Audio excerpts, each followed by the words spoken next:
Hey folks, it's Craig from Airmar. I'm here with Chris from Airmar, and I'm also here with Chris Sullivan from Navtronics, which is an Airmar certified installer based out of York, Maine. And today, we just finished up an install for SmartBoat system on Chris's boat. Chris, great boat. Can you tell us about the boat? Tell us the state it was in before we did the install and what your desired results were. Awesome, thank you very much. So this boat is an older boat. It's a 1988 Nautique. It's got old stuff, it's analog. I wanted to bring it into the now. We are a technology company, and with SmartBoat, we are able to take our analog sensors, and then we're also able to take things like fuel tank and tank levels and all of that and be able to put that onto the NMEA network. So that's what we've gone ahead and we've done on this install today, very simply. Nice, nice. Well, we're gonna have a look at what we did, and we'll go step by step on how we did the install, and Chris is gonna show us on some of the automations and alerts that we can do with the SmartFlex software. Let's go on board, guys.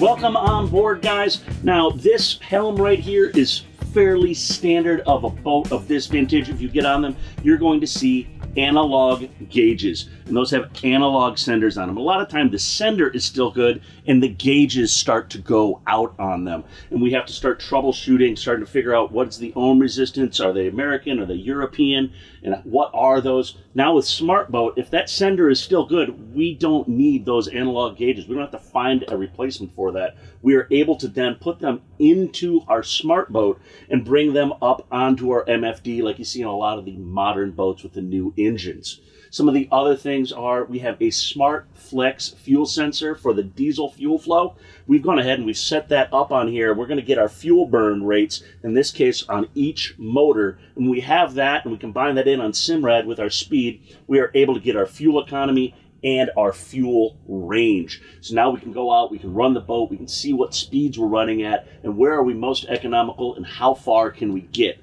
Another really nice feature with the SmartBoat, we have thermistors and we've put them into each engine exhaust elbow, and I'm able to monitor my exhaust temperature so I can see if I have an impeller failure ahead of time as those temperatures start to creep up. And also, because we have the ability to, I've added engine room temperature on here. Now I can monitor my engine space and I can set via SmartBoat, we're going to show you guys in a few minutes, how to turn on an engine room blower. When a temperature gets to a certain point, we automatically turn the blower on, and now one less thing we have to worry about. So let's hop down below and show you guys the install of all of this.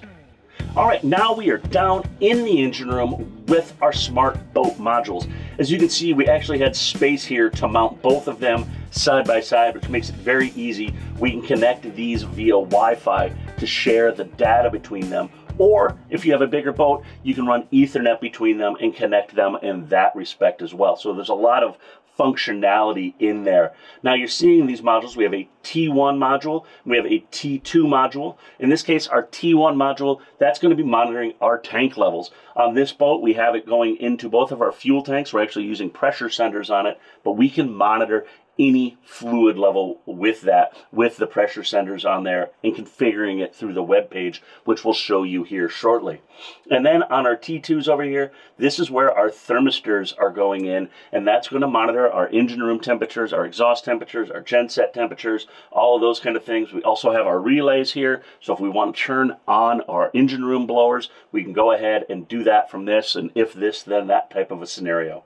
Now, something else worth mentioning on SmartBoat is you can use existing cables. We're not dealing with special proprietary cables here. We're using existing NMEA cables, creating our own SmartBoat network. Now with our SmartBoat network, we can connect in our battery shunts. We can also connect in our SmartFlex fuel flow meters. So with that, we're going to go into that install here in a minute and show you guys what that is. But we can go ahead here, create our own network, dial it in, goes right into our SmartBoat, and from our SmartBoat, it then goes out into the NMEA network. All right, so we just talked about the SmartBoat, and one of the great features here is this SmartFlex fuel sensor for the diesel engines. Now with the diesel engine, we have a feed and a return line, so that creates a much bigger footprint when we start talking about these things. And with this Airmar SmartFlex sensor, Chris here will be able to tell us a little bit more. This is a really small footprint what I found for doing the install on this.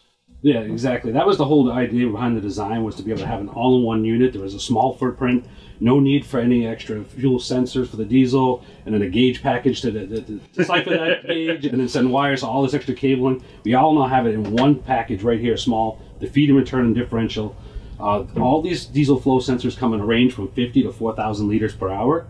And you can get them in different. We have a single input. If you have that engine that just needed one input, or you have a difficult install, need to put it on either side of the engine, you can get one single for each side, feed and return. And that's simple in the software to choose which one is the feed, which one's the return. Perfect. So I think now what we'll do is we'll go ahead and let's show everybody how we can configure all of this and set this all up. All right, so now that we've set up all the sensors on the boat, let's go in to look at the software and see how we can program it and how easy it is to get through these menus. When we start off here, we can look at the View Network page. On our View Network page, we can see every device and sensor that's on the boat. So not only can we see any sensor that we set up on the SmartBoat module, but any other device, MFD, sensor that's on there that is already talking on the NMEA 2000 network, we can monitor it and see it, and even actually create some of our alarms based on those PGNs. So let's take a look at here, the View Network page. We can see devices, and one of the key features you're going to notice on here is we've broken it out into a human readable format. What that means is you can actually see what the PGN, the source, the instance, and what the actual device is just by looking at this page, and see everything on your whole network. From here, we can see the diesel flow is already set up. We can see our pressure sensors, and we've got even engine data all coming through. We can monitor everything. To get into setting up a device, we can go to over here on the left side. We're going to go over to View Devices. You can see the live data coming right from these devices. You have our port exhaust of measuring temp of 71 degrees. Not bad right now because the engines aren't running, right? So that's pretty good. We go to configuration. We can choose how we set up these devices. Now, it's important to know what device you have and where you plugged it in. So hopefully along the way during your install, you've kept a log of what device is plugged into one port, because that's going to make a difference.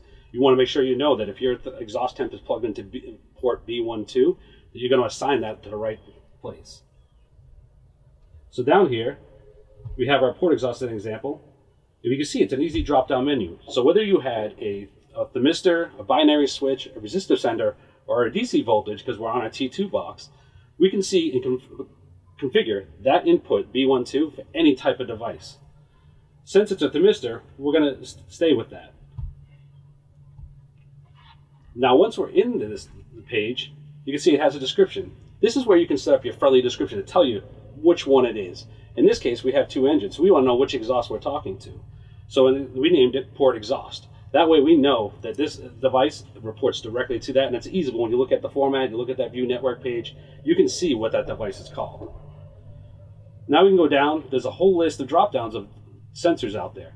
Now, not only do we have our Airmar sensors, but we have a wide list of a different range of anything from little fuse to Airmar sensors to Garmin sensors. Any thermistor that's out there that's known that we have, we keep updating this list as it grows, but it's an easy drop-down menu just to select the device that's out there now.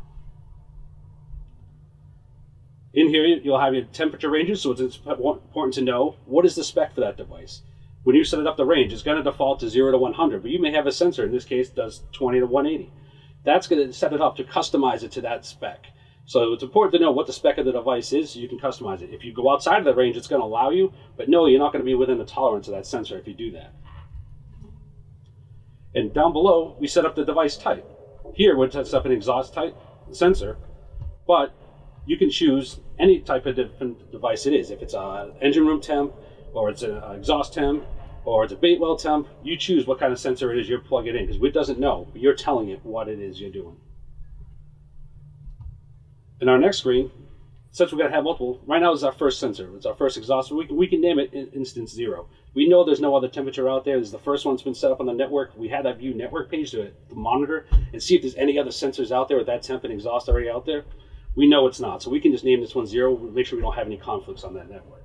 If there is a conflict when you set it up, it's going to tell you. So don't worry, if you try to set it up and you're like, oh, I don't know if it's there, and I set it up as 0 and it's something else, it's going to come up in big bold letters saying it's already a conflict of another input.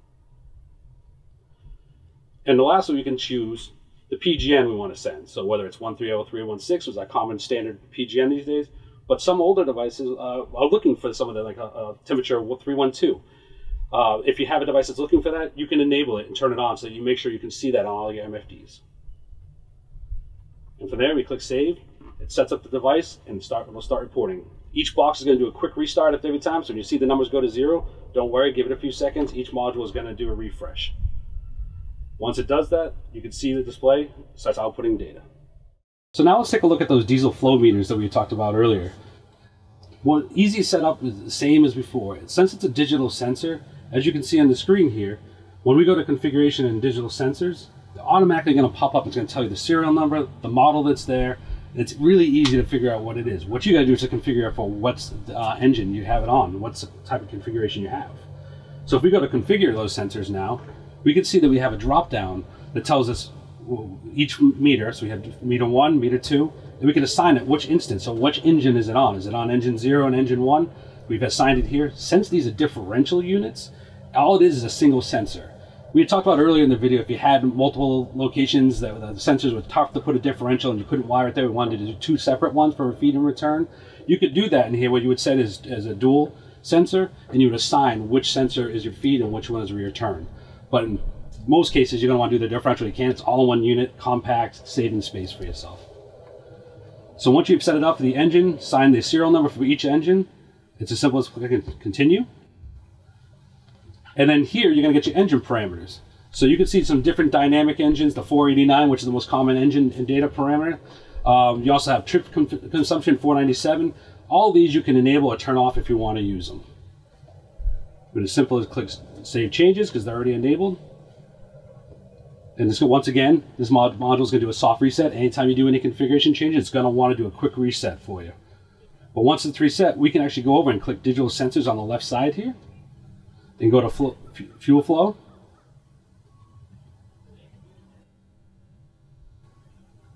And once it resets, now we can see the serial number, the engine instance, and how much the total volume of fuel is going through. We can see all the data. So now we see it's live, we've got the data, it's easy to set up. Thanks for watching. I hope you agree that the SmartBoat system is a great system for upgrading electronics in your boat, giving new visibility to old sensors that are on board, and adding capabilities to your helm. We want to thank Chris from Navtronics for joining us and allowing us to work on his boat. And if you want more information, go to airmar.com and look at SmartBoat. I think you'll be impressed by what you see.